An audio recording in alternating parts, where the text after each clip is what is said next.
Olá, vamos entrando aí, pessoal. A live é de vocês e para vocês, tá bom? Isso, maravilha. Saudade aí de vocês. Só esperar aí o Dr. Bruno, professor Bruno, fazer o convite. Perfeito, já fez aqui. Maravilha. Isso. Olá, Olá, Dr. Bruno, tudo bom? tudo bem? Maravilha. Então, tô falando pro pessoal, vai entrando aí, vai entrando, que o bate-papo vai ser bem Sim. bacana. Então, já perguntando aí qual é o tema da live de hoje, o colega aí falando, essa semana é uma semana especial, né? Que é a Uhum. semana onde a gente iniciou na segunda-feira, no dia 15, sobre o dia de combate à violência ao idoso, contra a pessoa idosa. E aí na Uhum. terça-feira a gente fez.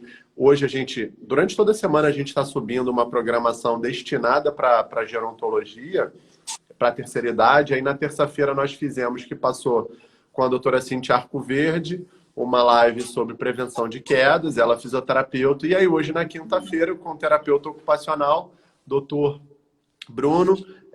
Só o sobrenome, doutor Bruno, deixa eu. Doutor Bruno Costa Poltronieri. Poltronieri. Isso aí, Isso aí. Poltronieri. E aí, hoje, o tema da nossa live é a violência à pessoa idosa sob o olhar do terapeuta ocupacional. O doutor Bruno, ele é terapeuta ocupacional, é docente do IFRJ, especialista em psicogeriatria, mestre em saúde pública, e aí me parece que a linha de pesquisa aí é voltada especificamente para a área de violência à pessoa idosa.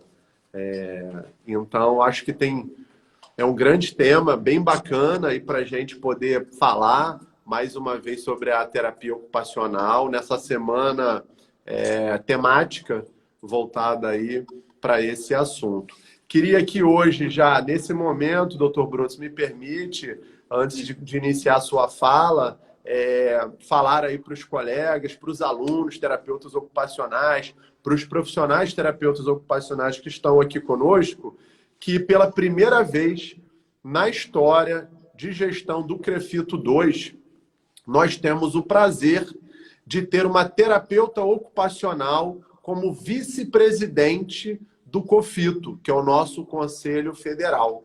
A nossa conselheira, doutora Ana Carla, do CREFITO 2, hoje foi empossada lá no COFITO como vice-presidente. Então, assim, olha que bacana, a gente nacionalizando aí a terapia ocupacional, essa conexão CREFITO 2, né? Rio de Janeiro, Brasília, vai estar muito mais alinhada, então só temos ganhos a realizar aqui no nosso estado do Rio de Janeiro e elevar cada vez mais a terapia ocupacional. E a gente conta com os nossos alunos, os nossos ex-alunos, os colegas aí de profissão, né, da terapia ocupacional, para poder estar ajudando nesse trabalho, né? Porque somente juntos a gente vai conseguir esses ganhos.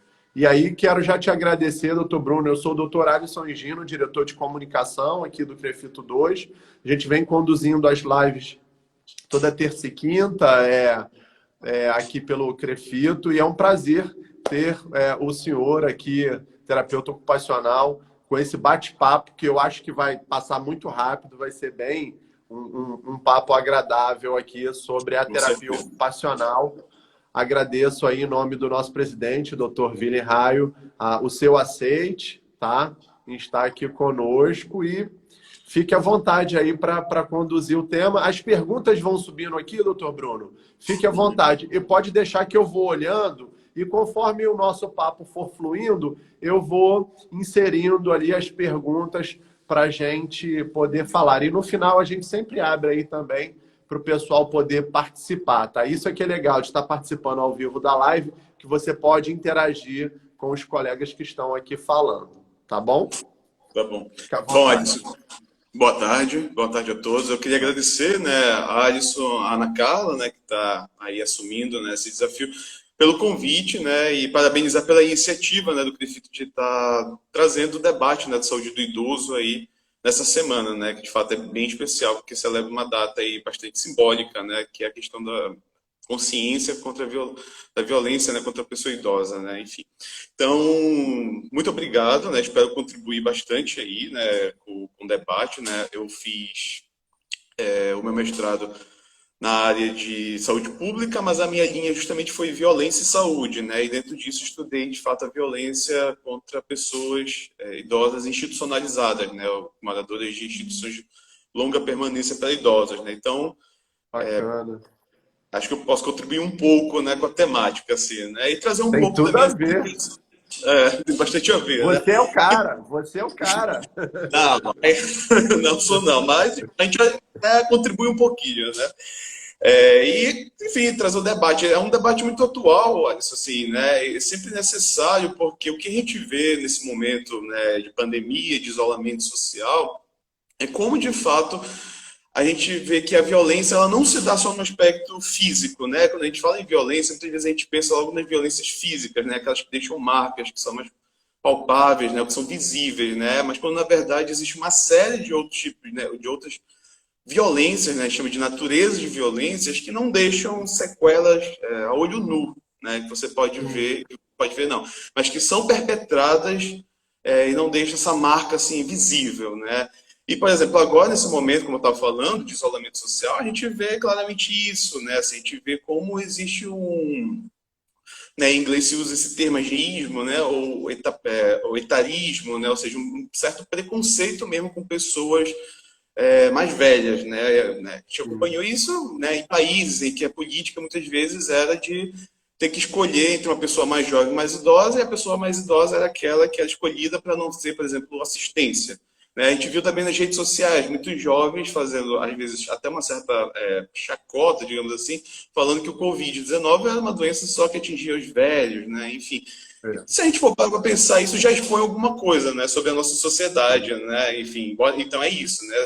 Não é uma violência física, mas se a gente for ver de alguma forma, a gente já está aí estigmatizando, a gente já está até segregando mesmo esse público, né? Enfim, então eu acho que para isso, né, para começar a falar um pouco, né, sobre esse tema, e pode ficar à vontade para me interromper, perguntar. Uhum. Acho que é importante a gente lembrar o que é violência segundo a Organização Mundial da Saúde. Né? A OMS ela tem um conceito muito específico de violência em relação à pessoa idosa, né? Que ela vai falar que qualquer ação ou omissão dessa, omissão de uma ação, né, de uma assistência, mas que vai prejudicar em danos, em prejuízos para essa pessoa, né, para essa pessoa idosa, ela já pode ser pensada como violência, né? Isso porque existem violências, como eu falei, que não são físicas. Então, por exemplo, se a gente pensa numa negligência, né, numa falta de cuidados a essa pessoa, isso não deixa de ser uma violência, né?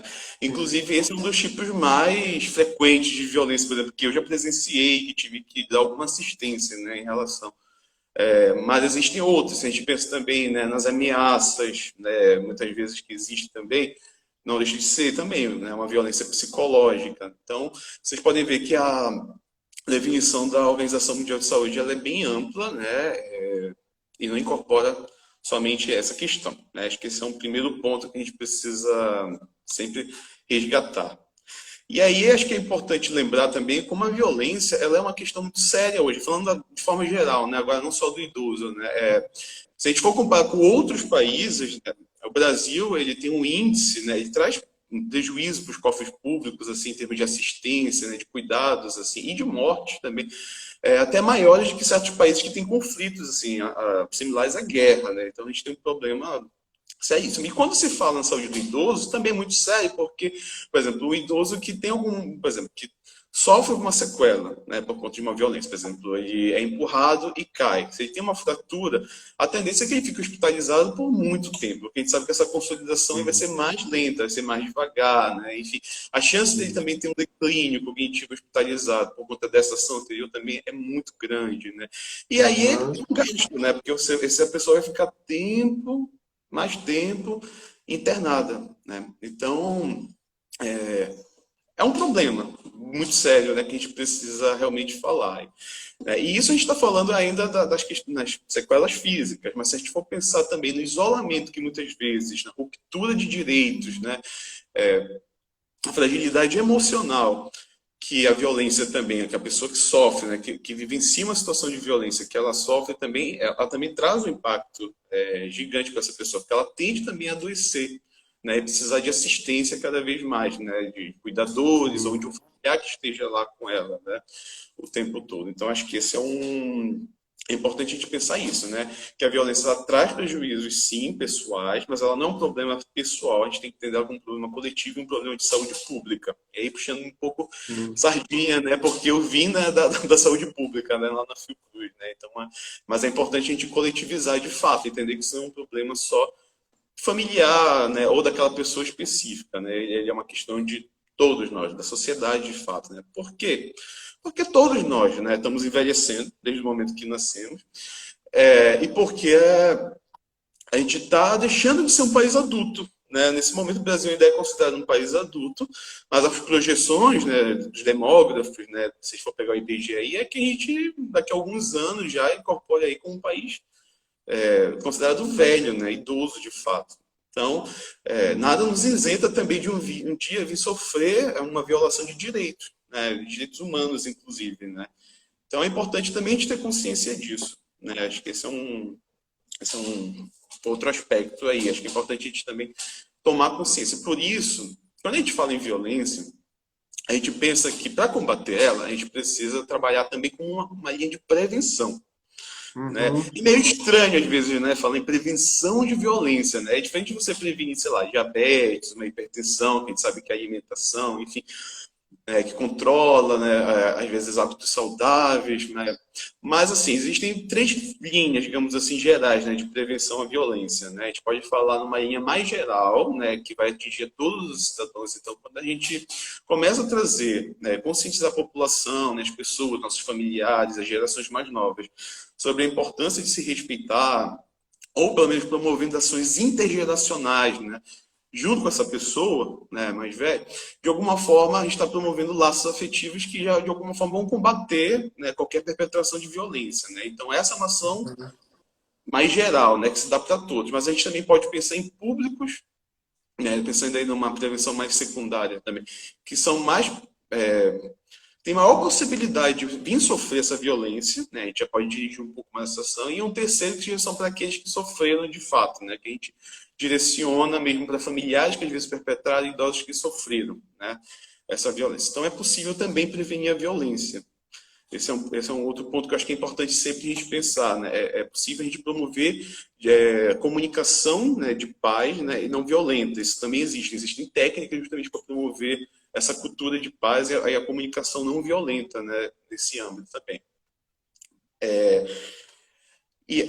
Né, falando ainda de formas de prevenção, a gente precisa pensar que existem fatores que levam essa pessoa, né, fatores de risco que vão levar esse idoso a sofrer mais violência e fatores que são protetivos dessa pessoa não sofrer a violência. Né? Então, entre os fatores de risco, pode ter várias coisas.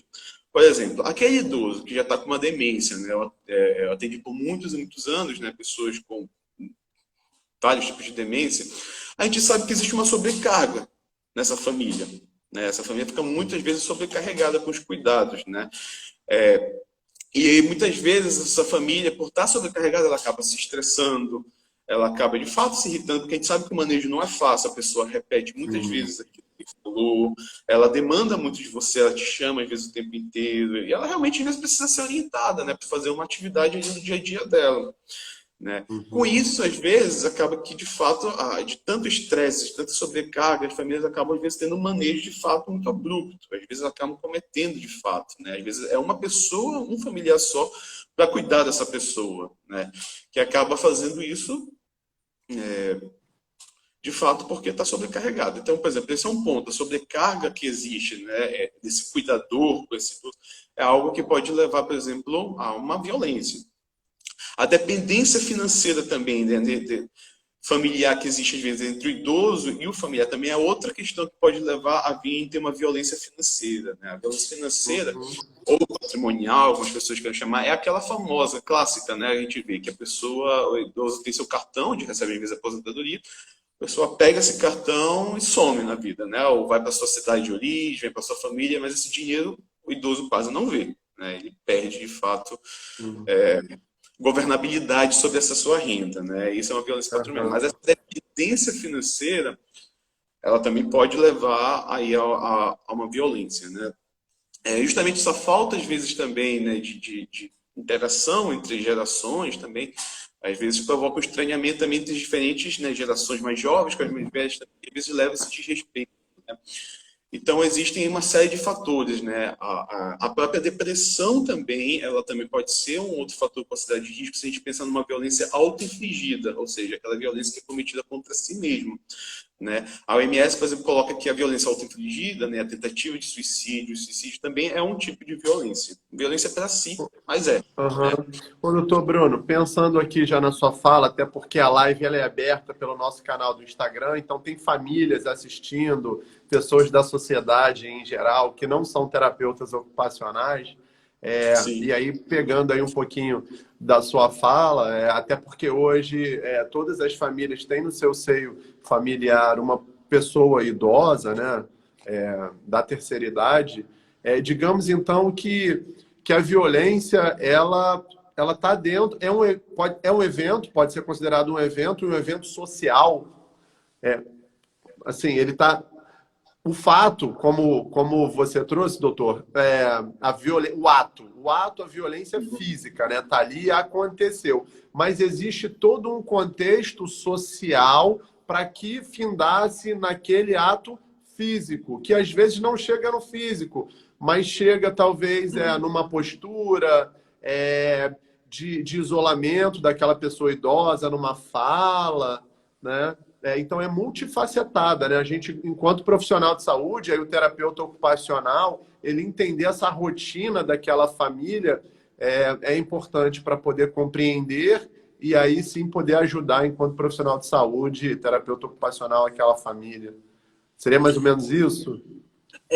Isso que tu fala é muito importante, Alisson, porque o que acontece, né? Na terapia ocupacional, a gente vai compreender que, né, todas as pessoas, né, vão estar implicadas, vão estar engajadas em ocupações. E essas ocupações, né, vamos colocar ocupações aí como as atividades que a gente faz no dia a dia, elas vão acontecer em um contexto, né? Esse contexto, de fato, ele pode ser exatamente bastante violento, digamos assim, e que acaba combinando que aquela pessoa sofra de fato esse ato. Isso pode acontecer. E aí é muito complicado, é muito doloroso para essa pessoa que acaba, no fim, vivenciando a violência, porque ela justamente isso gera um desequilíbrio ocupacional. A gente sabe que, por exemplo, você está engajado nas suas ocupações, você conseguir, por exemplo, ter direito ao lazer, ter direito ao descanso, realizar suas atividades, né, suas atividades instrumentais de vida diária, você ter direito ao trabalho, são ocupações, né? Nossas, assim, esses são direitos, né? A gente fala que são direitos ocupacionais. Quando a pessoa sofre uma violência, muitas vezes ela tem um problema de desempenhar, né? Pela fragilidade, às vezes emocional e até física, ela desequilibra, que ela tem dificuldade de desempenhar essas ocupações dela. Por exemplo, imagina assim, né? A maioria das violências, infelizmente, acontece com quem mora na mesma casa que esse idoso, né? A violência interpessoal, ela pode ser comunitária, né? Então acontece fora da casa, mas a maior parte delas é familiar. Como que a pessoa exerce esse papel dela, ocupacional, de familiar, de ser familiar, a gente fala, sendo que ela está numa relação de ruptura ali, de conflito com a outra pessoa, né? Então, é por isso que é importante, né, de fato, o terapeuta ocupacional estar atento ao contexto, à história de vida dessa pessoa, porque às vezes também existe uma situação, tende-se a vitimizar quando a gente atende o idoso, né? A gente tende a achar às vezes que é uma vítima, mas também existe por vezes uma história muito conflituosa de vida, né? Às vezes esse pai, né, que hoje é um idoso, já abandonou essa família, então existe também todo uma reparação às vezes de laço ou pelo menos um diálogo que precisa ser feito com essa família, porque de fato é complexo. Mas é importante isso que você fala mesmo, ela é multifatorial, então ela incorpora aí aspectos do contexto familiar, da história de vida dessas pessoas, né, questões culturais. Então, de fato, a violência uso ou não de drogas, né? Isso também influencia, né, bastante. Uhum. Essa questão da dependência financeira, então, realmente a gente tem que olhar todos esses componentes no contexto, isso é importante. Né? Então, a gente tem que realmente ficar atento a isso, né? E pensar como prevenir isso. Né? Alguém quer fazer uma... Não sei se alguém fez alguma pergunta, mas tu me Tem interrompe, sim, tá? então, tem uma pergunta aqui. No caso do idoso que tem histórico de não poder ficar sozinho, você considera que é melhor, então, o idoso morar com a família, ou viver numa espécie de moradia coletiva com outros idosos? Essa é uma pergunta bem interessante. Se eu estiver viajando muito, tu me sinaliza aí. O que que acontece, né? Vou tentar Aham. fazer um pequeno preâmbulo aqui.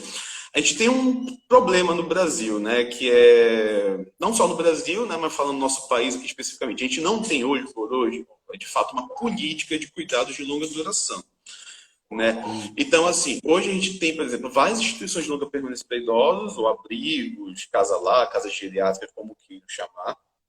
Né? Uhum. A maioria delas são pagas ou são filantrópicas, né? Assim, terceiro setor. Poucas delas são públicas, né?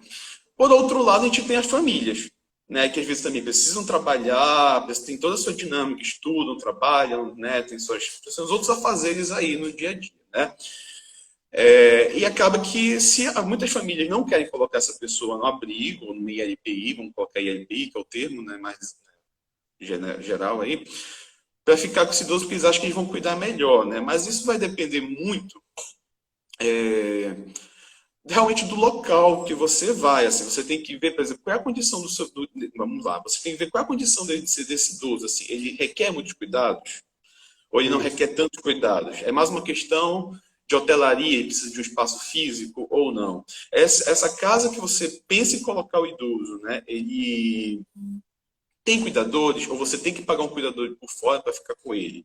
Ela oferece atividades, a equipe ela está sendo preparada, ou ela foi capacitada para cuidar, por exemplo, de um nível tão complexo de cuidados, assim, tem que fazer transferências, né, de decúbito, de pensar na alimentação, de como estimular esse idoso. Esses são aspectos que vocês têm que pensar, assim, eu não consigo dar uma resposta exata, porque, de fato, se a família estiver tendo já muita dificuldade de cuidar dele, de fato, aí talvez seja interessante pensar numa casa. Mas você também tem que ver que casa é essa, né? Que necessidade dessa casa, de fato, ela oferece esse local aí para esse idoso, né? Então é importante pensar, tem que pesar esses dois aspectos, né? Quando eu falei da questão dos políticos de cuidados de longa duração, é porque, por exemplo, no Brasil hoje, quem são as famílias que podem pagar um cuidador? Muitas famílias preferem ficar com esse idoso em casa, mas elas têm condições de pagar um cuidador. Elas têm condições de pagar um terapeuta ocupacional para atender, para estimular ela, um fisioterapeuta, né, para fazer reabilitação. Né, elas têm condições de fazer isso. Mas as famílias que não têm, elas acabam de fato ficando em informalidade ou dependendo dessas ELPIs que são da igreja, né, ou que são de alguma ONG, ou, em última instância, do governo, né, que é mais complicado porque passa pelo Ministério Público, né, tem uma série de questões. Então, assim, a minha sugestão, a minha recomendação nesse caso, Larissa, é que a família realmente ela consiga pesar. Se ela tiver condições de dar uma assistência em casa, isso pode ser muito interessante porque você consegue ainda manter os seus laços familiares com aquela pessoa, com aquele ente querido, com aquele idoso. Mas se tiver muito difícil pela dinâmica da família, né, porque não tem muita gente, né, às vezes só tem um familiar aqui que também trabalha, os outros moram longe, né, enfim. Então, talvez pensar no MLPI também seja bom, seja até melhor do que ficar em casa, muito tempo sozinho, né? Enfim. Então, é interessante, mas tem que ver de fato que estrutura, que logística essa casa oferece para essa pessoa, para as necessidades dela, tá? É importante ver isso, porque outra coisa que eu recomendo também, dá uma olhada no site da Anvisa, o site da UNAT, da UERJ, também tem uma relação de LPI, vê se essa casa, esse estabelecimento, como que ela está perante a Anvisa. A Anvisa faz uma fiscalização, pelo menos fazia, né? Não sei como isso está nesse momento, mas ela fazia de fato fiscalizações contínuas para ver as estruturas das ILPIs, né? Então, acho que é importante olhar esses dois aspectos na hora de tomar essa decisão. Não é uma decisão fácil, de fato, para as famílias pensarem nisso, né? O que elas vão fazer com essa Isso, pessoa. isso até que eu ia falar assim, trazer que você, a todo momento na sua fala, doutor Bruno trouxe, assim, eu recomendo. Porque é uma decisão, talvez, que quem deva realizar é a família, né? Sim. Então, o terapeuta ocupacional, ele vai recomendar, ele vai sugerir, vai trazer essas colocações muito ricas que você trouxe, está trazendo, né, doutor? Assim, o que você quer para esse ser humano, né? Para o seu pai, para sua mãe, para o seu tio, para o avô, né? Na verdade, o que você quer? E aí você traz esse olhar. Nessa instituição de longa permanência, quais são os recursos que tem lá e que talvez não tenha aqui? Enfim, como você bem trouxe, talvez ir para uma instituição de longa permanência seja melhor do que ficar isolado, sozinho, sem contato com ninguém. Porque lá ele vai ter uma estrutura que vai estimulá-lo e vai ser melhor para a saúde dele. Eu vou dar um exemplo. Isso. Vou dar um exemplo disso, né? Por exemplo, teve uma vez que eu trabalhava no município no interior do Pará, né? Que o que acontece? Chegou uma denúncia no CRAS, né, onde eu trabalhava, né? O CRAS recebe de pessoas que estão em situação de vulnerabilidade social. E aí chegou essa denúncia de que a mãe dessa, né, tinha uma senhora, mãe de de uma pessoa, enfim, estava sendo maltratada. E a gente foi fazer a visita, mas sem conhecer nada, assim. Então a gente foi primeiro abordando o vizinho, foi vendo as condições da casa, assim, muito devagar, né? Porque a gente não sabia exatamente com quem que a gente estava indo lidar, né? E, conclusão, a gente conseguiu falar com a idosa, a gente viu que ela estava num quintal. Eu sempre conto essa história, né? E ela, quando a gente foi conversar com ela, a gente viu que ela estava muito desorientada, muito, assim, tipo, provavelmente ela já tinha, então, uma situação já de declínio cognitivo aí, possivelmente uma demência, mas enfim, eu não posso falar, mas ela estava muito desorientada, assim, e ela repetia muito a mesma fala, o tempo todo falando que eu ia morrer. Mas o que acontece? Quando a gente foi entrevistar o filho, o que a gente viu? O filho, ele falou, eu só tenho duas possibilidades, né? Ou eu deixo ela em casa, mas corre o risco dela colocar fogo na casa, fazer alguma coisa até ela sair e se perder, ou eu deixo ela no quintal, porque o filho não tinha com quem contar, né? E nesse município não tinha, por exemplo, um abrigo, em LP não tinha nada, né? Enfim, nesse momento não tinha, pelo mesmo momento não tinha. Então, é exatamente isso que você tem que pesar. No caso desse, que o filho precisava trabalhar para sustentar a mãe e ele, se o município se dispusesse, por exemplo, de um local que ela pudesse ficar o dia ou morar mesmo, seria melhor realmente ele fazer isso. Porque ele estava colocando a mãe dele numa situação também muito complicada, né? O clima, não sei quem conhece, mas o clima no Pará ou é muito quente ou chove, gente. Então o tempo todo, ou ela estava passando muito calor, ou ela estava pegando às vezes até chuva mesmo embaixo da árvore lá, né? Sob outros riscos, né? Então para vocês verem como isso, realmente a gente tem que analisar uma série de componentes para poder tomar a decisão, né? E uma outra coisa que é importantíssima, e aí serve como um fator até protetivo aí, para a violência, é ver também se essa instituição, caso seja essa a decisão, o quanto ela preza em fortalecer os laços sociocomunitários. Ou seja, isso é uma coisa que o terapeuta ocupacional, ele sempre fica atento, assim, ou pelo menos sempre deve estar atento, né? O quanto a casa, né, esse local aí, ela está favorecendo a interação entre essas pessoas, né? Pensando aí justamente que o engajamento social também é algo que nos diz muito respeito, né, às nossas ocupações. E quanto também ela está tentando preservar esse laço entre família e o idoso também. Isso é uma coisa muito importante, inclusive, que é uma diretriz das políticas, né? Quando a gente fala aí de instituições de longa permanência para idosos. Então, realmente, você tem que ponderar esses aspectos. E você trouxe aí me veio em mente aqui que assim, é comum, assim, até na minha prática profissional, a gente observar, não, o papai mora comigo, a mamãe mora comigo. E aí, quando você chega na residência, você vai entrando pela casa, entrando, sabe, aquele último cômodozinho isolado, e às vezes é uma vinícola, é uma edícula fora da casa até, bom, é ali que aquele idoso está. Né? Então, assim, não tem uma violência física, né? Mas ele tá ali, ele mora, mas ele não participa, ele não interage, parece até que não é um morador. Assim, poucas foram as residências que eu tive o prazer de encontrar um idoso sentado na sala, ou o seu quarto sendo o primeiro quarto ali, logo próximo à sala, a interação da família. Enfim, mas geralmente é isso, é aquele mais isoladinho lá no final. E aí me remeteu em mente aqui essa sua fala. Exatamente. Tem que ver exatamente se o cômodo, né, dessa pessoa, ela supre as necessidades dela, né? Porque às vezes você tem, às vezes, equipamentos ali, né, que você precisa. Então, se você está num cômodo muito pequeno, complicado, né? Até para ela se movimentar, para ela sair, para ela fazer as atividades dela naquele espaço ali, né? Então, isso tudo realmente tem que ser muito observado, né? Isso é muito rico quando justamente, né, a gente tem essa possibilidade de fazer o atendimento domiciliar é muito rico porque a gente consegue justamente observar isso, né, e pensar justamente como na casa a gente pode envolver um pouco mais essa pessoa, né? Uma coisa que acontece muito é que também às vezes a família antecipa, né, essa incapacidade, né, do idoso. Isso acontece bastante, né? E ele tem total condição de fazer, né? E aí a gente vai falar, por exemplo, isso que tu fala, essa questão de estar naquele cômodo menor ali, que é o último, não participar da dinâmica da casa, talvez ela não se classifique nenhuma daquelas naturezas da violência que eu falei, nem física, nem negligência, nem abandono, nem financeira, né? Nem tentativa de suicídio, mas a gente estuda, né, que, né, segundo alguns teóricos, como Bourdieu, que existe também uma violência que ela é simbólica, muitas vezes, que é essa, né, que é velada, né, que não é escancarada, mas você percebe que é tratado de um pouco diferente, ou às vezes até um pouco esquecido, mas está ali na casa, né? Então isso também pode acontecer, né? Se não for, por exemplo, a preferência do idoso, porque também tem que esquecer, a gente tem que lembrar, a gente não pode esquecer que ele também tem uma voz ativa, muitas vezes, para tomar decisões, e às vezes pode realmente ter essas violências aí que a gente fala que são simbólicas, né? Que são violências mais veladas, de fato, né? Então isso acontece.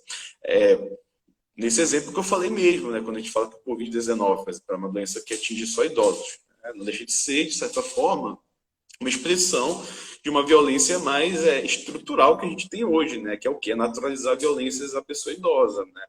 Que é isso, é achar que tem a menor preferência numa fila de espera, sendo que a gente tem leis, às vezes, que colocam ele como preferencial, né, numa fila, né, de espera. É achar que essa pessoa não tem voz, né? Falo isso por situações pessoais, às vezes, né, de fazer um procedimento médico e eu vejo, por exemplo, né, pessoas, né, familiares, às vezes, que falam que não, mas a pessoa com 80 anos, sendo que ela está lúcida, não tem condições de escolher isso. Não, ela tem sim condições. Se ela não tiver nada, né, nenhum comprometimento cognitivo, ela tem sim, né, voz e ela pode sim tomar essa decisão, porque não colocar ela junto, né, para participar, para ser ativa nesse processo, né? Então, essa é uma questão importante. Uma outra dúvida que surge, eu não sei se alguém perguntou algo, não estou conseguindo acompanhar, mas assim, é o que fazer, né, gente, quando você se depara com essa situação de violência, né? O que a gente faz? Eu acho que vale ressaltar isso, que assim, existem dois caminhos aí, né, que são colocados. Um é a notificação, quando a gente tem uma suspeita, a gente de fato tem certeza dessa violência. O Estatuto do Idoso coloca que essa notificação ela pode ser feita por qualquer profissional, muitas vezes quem fica à frente é o assistente social, mas qualquer um de nós pode fazer, se a gente suspeita, ou se a gente já mesmo averiguou que existe aí uma situação. Né? Essa notificação ela é diferente da denúncia, que é um outro caminho, né? Que é dar voz à violência. A notificação é importante porque ela justamente é um instrumento que vai para vigilância, digamos assim, para vigilância em saúde, né? É justamente o que dá um indicador para a gente entender o panorama dos serviços de saúde, os serviços conseguem se preparar melhor se tem esses índices, né? Então eles alimentam, né, os sistemas aí, né, para justamente a gente ter melhor essa noção. O sistema hoje que tem, né, número de casos de violência é o SINAM. Um outro caminho que é diferente é justamente o da voz, né, o denunciar, né, o crime. Né? A gente tem uma série de canais aí, o Disque 100, a gente tem o Ministério Público, a gente tem o Conselho da Pessoa Idosa, a gente tem a Delegacia do Idoso. Muitas pessoas falam, mas só tem uma Delegacia do Idoso aqui no Rio de Janeiro, que é em Copacabana. Aí na saída do metrô Siqueira Campos. Mas não é por isso que ela só atende a Zona Sul do Rio de Janeiro. Na verdade, ela está integrada com outras delegacias e ela trabalha, né, para atender casos do município inteiro, até do estado. Né? Então, também é uma possibilidade. Mas, assim, fora a denúncia, a gente tem que pensar, às vezes, também, a gente tem que muito analisar, de fato, essa questão, de novo, do contexto familiar. Porque, às vezes, por exemplo, eu já peguei casos em que a família realmente negligenciava o cuidado de o idoso, né? Então, Ele tinha um tremor essencial, tinha uma dificuldade de mobilidade, e a gente viu que tinha uma questão ali de uma desnutrição, né? A gente viu até pela própria roupa que não estava limpa, né? Quando a gente fez visita. Quando a gente conversou com a família, a gente orientou sobre, né, criar uma rotina para ele, sobre cuidados que eram importantes, serviços que tinha que ter. Após um mês, a gente viu que a situação tinha melhorado bastante, né? Então, por exemplo, às vezes Uhum. tem que sempre analisar de fato o, que, né, o contexto e a dinâmica, né, dessa casa, desse ambiente, porque às vezes a denúncia ela pode de fato levar a intervenção da polícia ou de outros canais aí, né, judiciais, que às vezes pode até assustar um pouco e pode piorar aquela situação. Às vezes o idoso nem quis fazer essa denúncia, né? Então a gente também precisa ouvir até o idoso na hora, né? A pessoa que sofre essa violência, eu falo do idoso, gente, isso serve para a mulher, isso serve para, né, os adultos de forma geral, né, nessa tomada de decisão, porque às vezes é o único familiar que cuida dele, ele realmente não quer denunciar, ele tem que, né, quando a gente sabe da violência, que a gente conversa com ele, que a gente faz acolhimento, né, que a gente consegue criar um vínculo, às vezes essa, né, essa confissão de que a pessoa sofre só vem após sessões e sessões, né, de atendimento, né, após muitos atendimentos, a gente também tem que perguntar para essa pessoa, né, o que ela deseja fazer, né, como que ela pode fazer isso, explicar inclusive qual o caminho quando a gente faz uma denúncia, o que, que vai acontecer, porque às vezes é o único elo que ela tem familiar é aquela, né? E às vezes o idoso, esse também é um sintoma, é um sinal, é uma queixa muito comum. Ele acha que ele é o culpado pelo que está acontecendo, que ele que dá muito trabalho, que ele não faz a coisa certa. É comum isso também acontecer, de ter vergonha, ser chantageado, né? Então, isso também são coisas para a gente ficar sempre atento. Se o idoso está muito isolado, ele tem esse sentimento de culpa, né? Apresenta tristeza, né? Isso, então, tudo são sinais que a gente tem que ficar atento. Mas é importante sempre dar ouvido, de fato, a decisão dele, né, sobre o que fazer perante isso, se você, Uhum. claro, tem oportunidade de falar, né, de conversar sobre isso com ele, né, essa autonomia de fato. Então, E, doutor Bruno, aproveitando, eu vou trazer aqui uma pergunta que subiu aqui, mas aproveitando dentro desse contexto ainda que você trouxe, eu acho que é importante a gente também alertar, assim, existem esses caminhos, o Disque 100, é, mas eu sempre falo também assim, para os alunos, né? É, se respalde, tá? Denunciar não é apenas denunciar por denunciar. E aí, às vezes, o profissional vai, ou recém-formado, sai da faculdade, coloca a roupa, as vestes de um super-herói e acha que não, tem que denunciar, tem que fazer, talvez, né? Tem que ter muito cuidado, porque como você já muito bem trouxe hoje aqui, delineou, existem vários contextos, né? E isso pode, às vezes, reverberar contra o profissional. Se ele não tiver isso documentado, as provas, enfim, e aí pode virar um processo judicial e criminal contra esse profissional, né? Por calúnia, enfim. Então é muito importante, eu sempre falo assim, isso lá nas unidades de saúde. Gente, quando envolver uma situação, envolve outros profissionais. Né? Troca com assistente social, troca com terapeuta ocupacional, troca com psicólogo, conversa com os vizinhos, enfim, vê se é isso mesmo, para que você não fique ali depois que der o problema, você fique exposto sozinho. Né?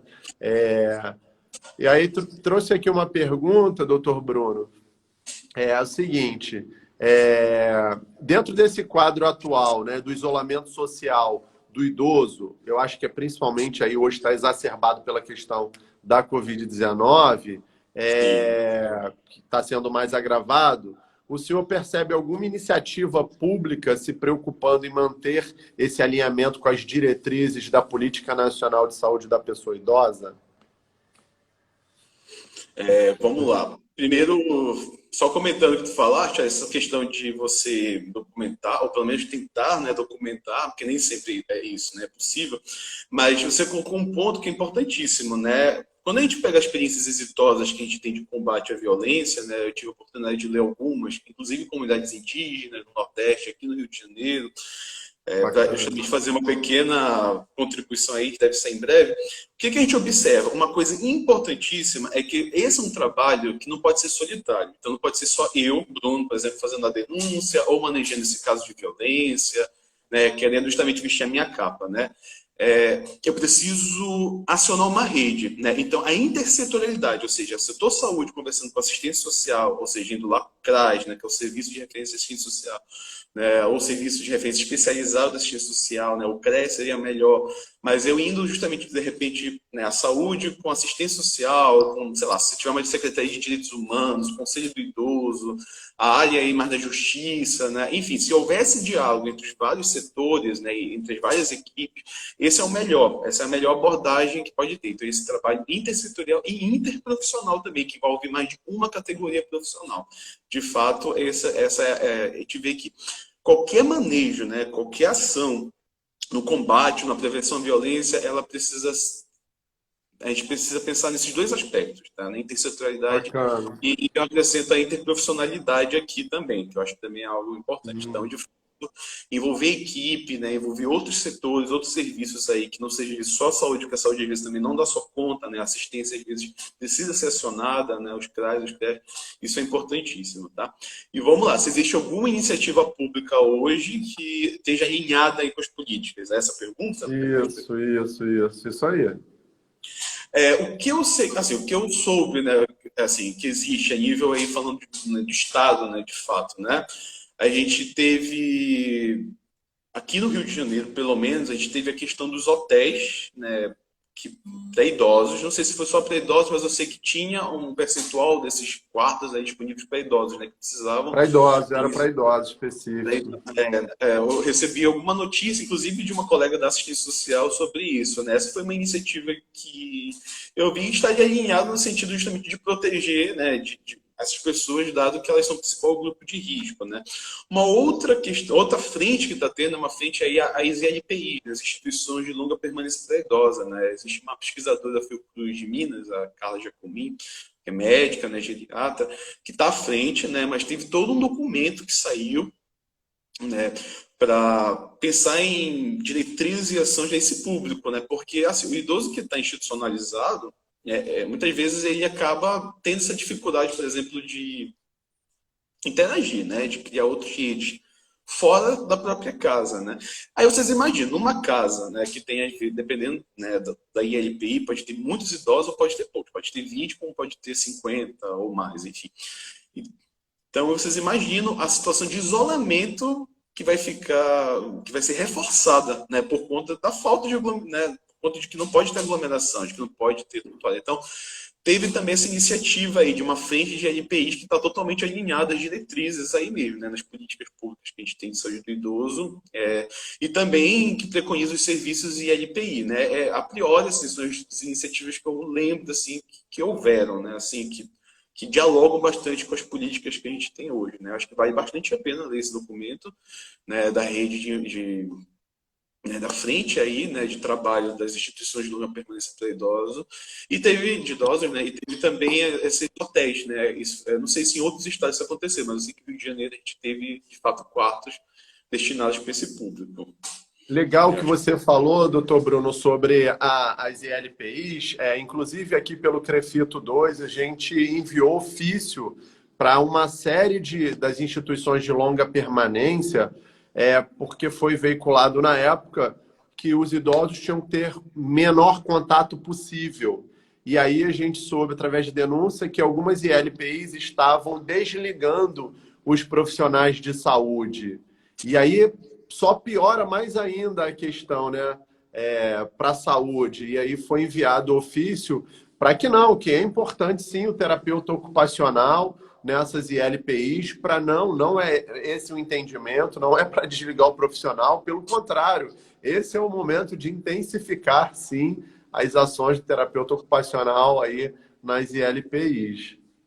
Exatamente, é importantíssimo nesse momento a gente não busque, né, eu sei que é um pouco difícil, né, mas assim, esse é um momento assim, muito atípico, né, e rico também para a gente se reinventar e pensar em modalidade de fato de atendimento que a gente não prejudique a pessoa, né? Então, por exemplo, tem um projeto que eu estou participando que é de centro de convivência virtual, que a gente está tentando justamente abranger, mas também o pessoal da saúde mental, pessoas em situação de vulnerabilidade, né? Porque é justamente para que eles não percam essa interação, ainda que ela se dê remotamente, mas que não perca. Então, realmente, esse é o momento que a gente não pode deixar de ter ações. A gente tem que pensar em que ações, como modificar essas ações, né? Mas o público, de fato, não pode ficar desamparado, né? que a gente atende, principalmente os idosos em LPs que estão confinados, né? Então, acho que esse é o momento da gente, de fato, ter que repensar e talvez redirecionar a forma como a gente vai fazer ações, mas, de fato, a gente não pode deixar de ter profissionais atuando, né? A forma que talvez tenha que mudar, né? Fazer oficinas, por exemplo, nesse momento, se é uma IP com muita gente, realmente pode ser complicado fazer oficinas grandes, né, com muita gente, né?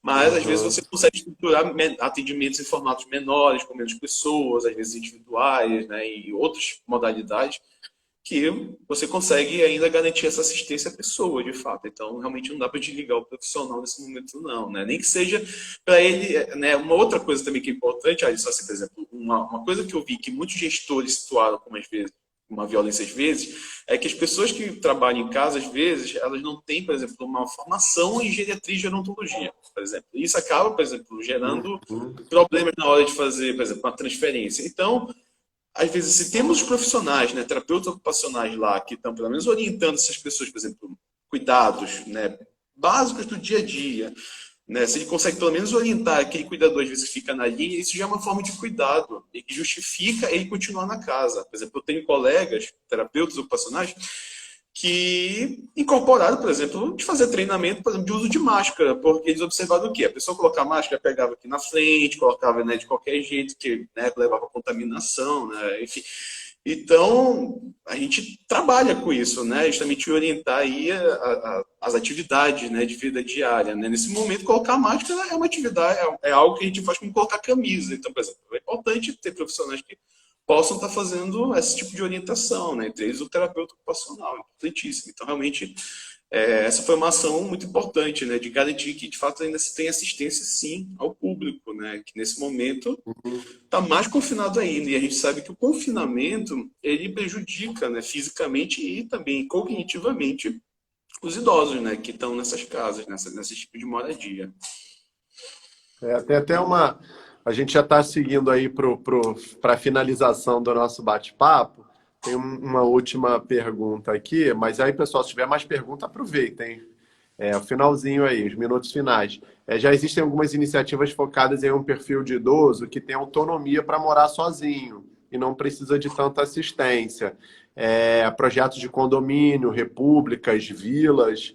Qual é a sua avaliação nessa questão? No próprio caso, por exemplo, da ILPI, as ILPI são designadas em três tipos, né? Eu particularmente, não vejo tanto isso acontecer na prática, porque o que acontece? Às vezes, por exemplo, você tem 20 idosos morando numa ILPI, essa ILPI é do tipo 1, ou seja, aqueles idosos são independentes, não precisam de muito assistência, muito cuidado, como ele falou.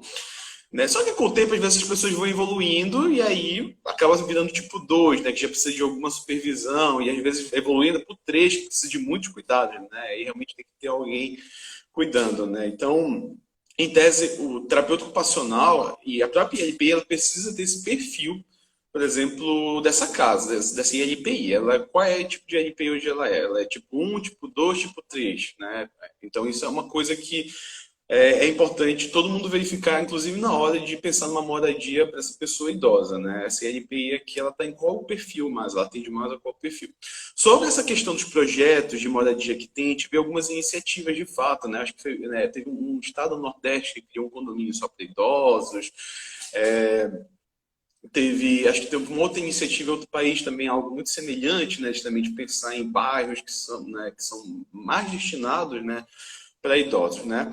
Assim, eu vejo aspectos bons de um lado, porque a gente consegue canalizar as ações, digamos assim, já pensando no perfil, né, no público, né, nas necessidades daquelas pessoas que moram ali, né, talvez elas tenham até mais facilidades, às vezes, de criar redes entre elas, isso é uma coisa importante, né, que, inclusive, o terapeuta ocupacional pensa, a própria acessibilidade, né, de pensar, né, as vias, as pavimentação, né, a pavimentação, então facilita nesse sentido, né, porque a gente consegue pensar nisso. Por outro, existe uma questão que é justamente essa falta da intergeracionalidade, né? Essas pessoas vão acabar não convivendo com outras gerações, vai ter um distanciamento e isso também pode reforçar um olhar estigmatizado sobre o idoso, né? Que os jovens às vezes têm, né? Muitos jovens ainda têm aquela ideia de que o vovô, a vovó, né? Ou a pessoa idosa, que às vezes não Seria, é. seria, seria segregar.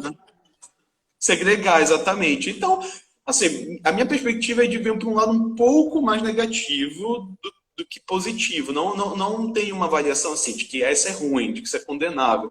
Mas a minha perspectiva seria avaliar de que a gente acaba segregando mais, assim. Embora a intenção talvez seja boa, no sentido da gente, de fato, pensar nas necessidades né, dos idosos, assim, mas eu acabo avaliando de que a gente segrega mais e a gente acaba distanciando mais eles de viverem com as outras gerações, de estarem circulando pela cidade, a gente está acessando outros espaços mesmo, inclusive para desconstruir esse estereótipo, né, justamente do vovô, da vovó, da pessoa que fica tricotando o dia todo em casa, que é a leitura que muitos jovens ainda, infelizmente, têm, né? Não pensam A que tem. gente vê muito, hein, doutor Bruno, que a gente verifica muito essa cultura, né, enraizada no Oriente, onde é muito comum você ver uma criança junto com um idoso.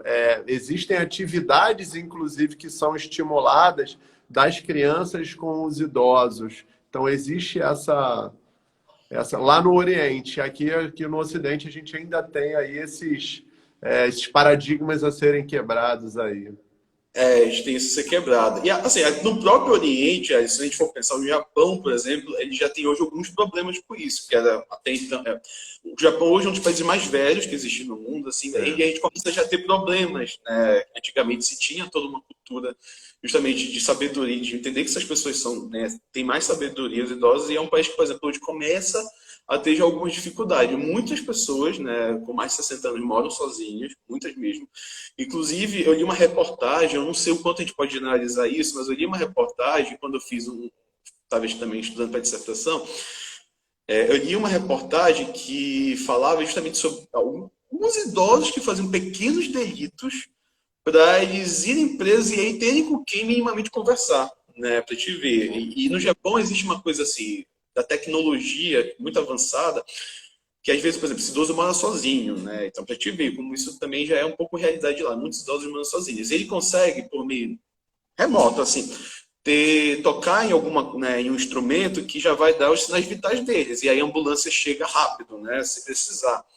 Né? Isso é bom, porque a gente consegue monitorar rápido, mas isso diz respeito também de como esses idosos estão morando sozinhos, né? Porque é isso, precisa ter um medidor, né? Algum instrumento que, né, vá medir isso muito rapidamente, né? Mas, por outro lado, a gente já vê outros países, ainda no Oriente, que de fato ainda preservam um pouco isso. Mas, por exemplo, o Japão tem robôs em LPIs que, às vezes, justamente para essa pessoa não se sentir sozinha, que estão sendo desenvolvidos, né? Existem uma série de coisas, né, a ser pensadas para diminuir essa sensação de isolamento e de solidão, mas com o uso da tecnologia. Então, a gente já vê que, mesmo no Oriente, a gente já começa a ver alguns países que também já enfrenta esse problema, né? Outros não, ainda preserva essa cultura mesmo, de ter o idoso, né? Uma pessoa experiente, mas já existem países aí que já começam a ter, de fato, essa dificuldade, né? Então, a gente pensar. Bacana. Professor, doutor Bruno, o nosso tempo se esvaiu, passou rápido, né? Passou rápido mesmo, verdade. Dizer que foi um grande prazer ter você aqui. Aprendi muito, tá? Esse compartilhar aí de conhecimento. Te agradecer, doutor Bruno, agradecer todo mundo aqui que esteve presente, participou de mais uma live dessa, terapia ocupacional. Lembrando que agora a gente tem dentro do sistema a doutora Ana Carla, que é a nossa conselheira aqui do CREFITO 2, está no nível nacional agora, como vice-presidente do COFITO. Então, assim, tem tudo para bombar a terapia ocupacional no Rio de Janeiro, digamos assim, falando conforme os alunos falam, né? E o professor vai bombar. Ontem, por exemplo, no nosso feed do Instagram, a gente fez bastante publicações sobre terapia ocupacional. A gente está vindo aí com algumas matérias sobre terapia ocupacional. Eu acho que o momento é esse, é oportuno, assim, há males que vem para bem, como o pessoal trouxe aqui a questão do Covid, né? A quarentena está trazendo aí, aflorando aí muitas oportunidades de fato para nós profissionais de saúde. Para a terapia ocupacional não é diferente. A violência ao idoso está aí, as famílias estão aí em suas casas. E acho que é isso, tá? Então, em nome do Crefito 2, do Dr. Willem Raio, nosso presidente, agradeço aí o Dr. Bruno a presença e o bate-papo aqui na nossa live e avisando aí o pessoal que a live fica gravada, vai ficar gravada no nosso IGTV. Professor Bruno, pode se despedir, fica à vontade. Tá bom. Queria agradecer a Alisson, então, ao Crefito 2, né, a sua pessoa, pelo convite. Foi um prazer. Realmente o tempo passou bem rápido. Poder contribuir. Eu estou à disposição, né, para maiores sei lá, questionamentos ou diálogo mesmo, né, sobre o assunto, pensando aí na saúde do idoso e nas situações de violência.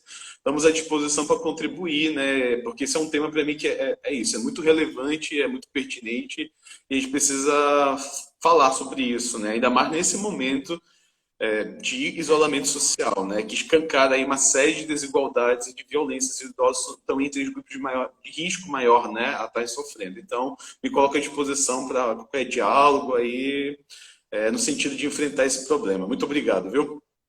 Bacana. Então, a gente fica assim, pessoal. Até a próxima. Tchau, tchau. Valeu.